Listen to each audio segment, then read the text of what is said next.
My mother-in-law, Nancy, was an art historian and seemed to know everything about the exhibitions of all the museums in Chicago.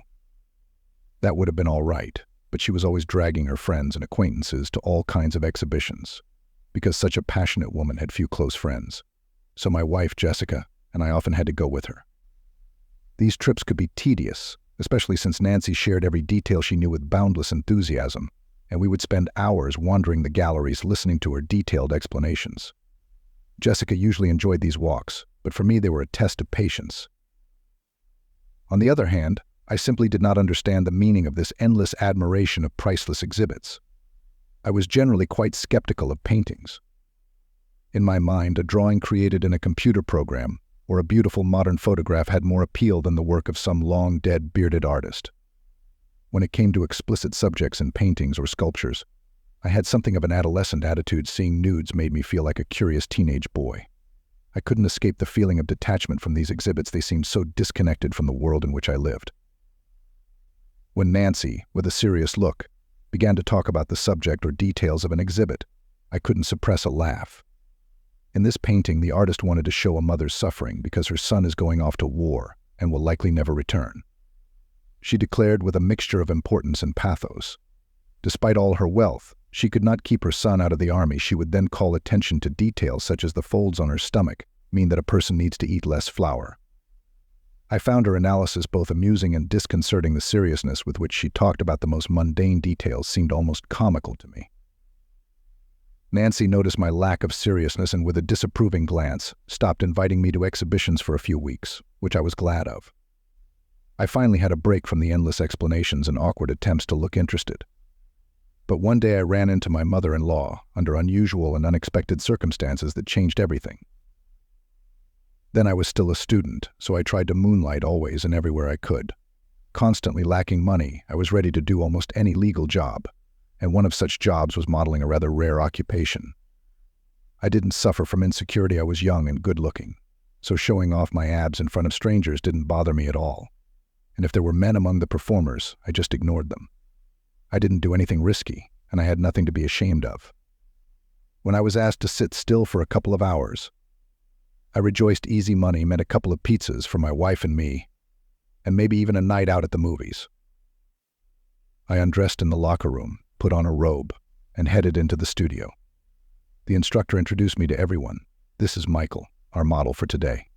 We will be painting the nude male figure. I didn't listen to the details. I wasn't interested in them. I was used to turning off my brain and thinking about something else. It was almost meditative, in a way holding a pose and letting my thoughts drift, imagining myself anywhere but in this studio. After a while, I started looking around at the artists, trying to distract myself. Fortunately, there were no men among them, but one of the female artists kept hiding behind her easel, as if shy. Judging by her sensible shoes, she was clearly an older lady, not a young student. I looked at her again, and my eyes widened. I'd seen those shoes dozens of times as I stood next to their owner, bored to death in endless museum halls. They belonged to Nancy. She clearly recognized me, and meeting under such awkward circumstances made her avoid eye contact for the rest of the session. Only a couple of times did she peek out from behind her easel, and each time she met my gaze, she hid again. To be honest, I was starting to feel a little uncomfortable too. It wasn't exactly normal to have your mother-in-law looking at you, sketching every detail of your body. I started to feel a sense of vulnerability that I hadn't felt before, and it made me wonder why I had taken the job in the first place. When the class finally ended, Nancy left first. I got dressed, thanked the instructor, and headed home. A few hours later, still feeling uneasy about the encounter, my phone rang. To my surprise, it was Nancy. "Hi, Michael. Listen, could you come over to my house?" It's hard to explain over the phone. Her voice sounded unusually nervous. There was a note in her tone that I had never heard before, and it further fueled my curiosity. I hesitated, but finally agreed, more out of curiosity than obligation.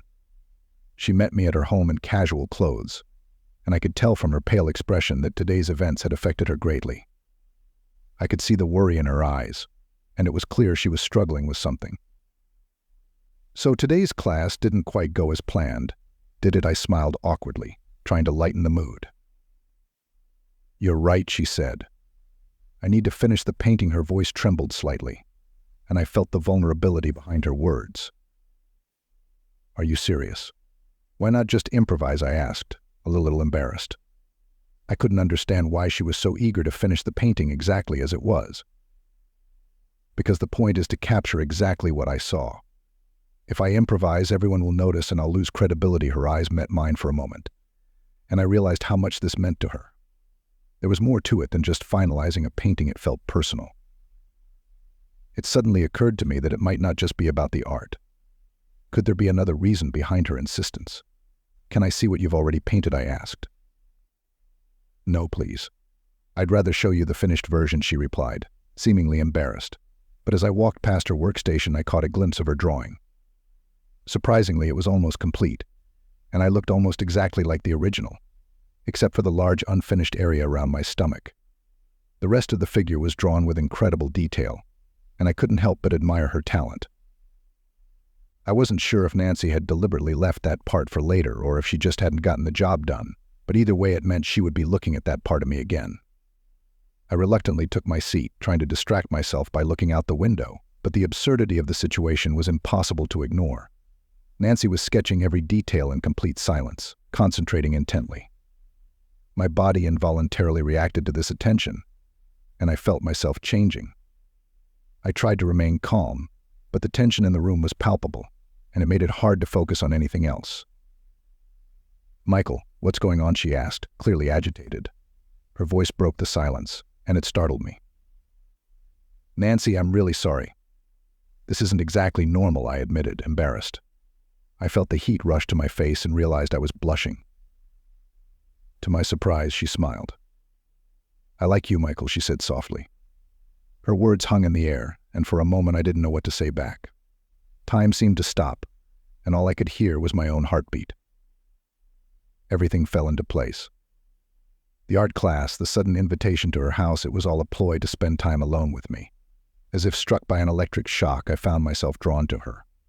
I stood up, walked over to Nancy, and looked into her eyes. What I saw in them was unmistakable agreement and expectation. Her vulnerability was exposed, and it was clear that she had been struggling with those feelings for a long time. Without a word, I lifted her into my arms, looking for a place to lay her down. The next few moments passed like a blur, and when it was over, I realized that I might be ready to be her personal model for a long time. The intensity of the experience took my breath away, and as we lay there, I wondered how things had escalated so quickly. There was a strange sense of connection between us that I hadn't felt before. In the days that followed, Nancy and I came to an unspoken understanding. She continued to paint, and I began to visit her home more often than I could have imagined. Each time, the tension between us grew, and the line between model and artist blurred more and more. I knew it was wrong, but there was something intoxicating about the secrecy, the thrill of doing something forbidden. I couldn't deny the attraction I felt for her, and she seemed to feel the same way. I began to see Nancy in a different light. She wasn't just my mother-in-law, but a woman with desires, passions, and vulnerabilities. The more time we spent together, the more I realized how much we had in common. We talked about art, about life, about Jessica. It was strange discussing my wife with her mother, knowing what we do, but it also brought us closer in some ways. There was a closeness in our conversations that I had never experienced with anyone else. One evening, as we were sitting in her living room after another session, Nancy looked at me and said, "Michael, I know this can't last forever." There was sadness in her voice, and I could see the conflict in her eyes. "I know," I replied. "But for now, let's just enjoy it." She nodded, and we sat in silence, feeling the weight of our situation weighing on us. It was complicated and confusing and wrong, but it was real. And that was enough for the moment.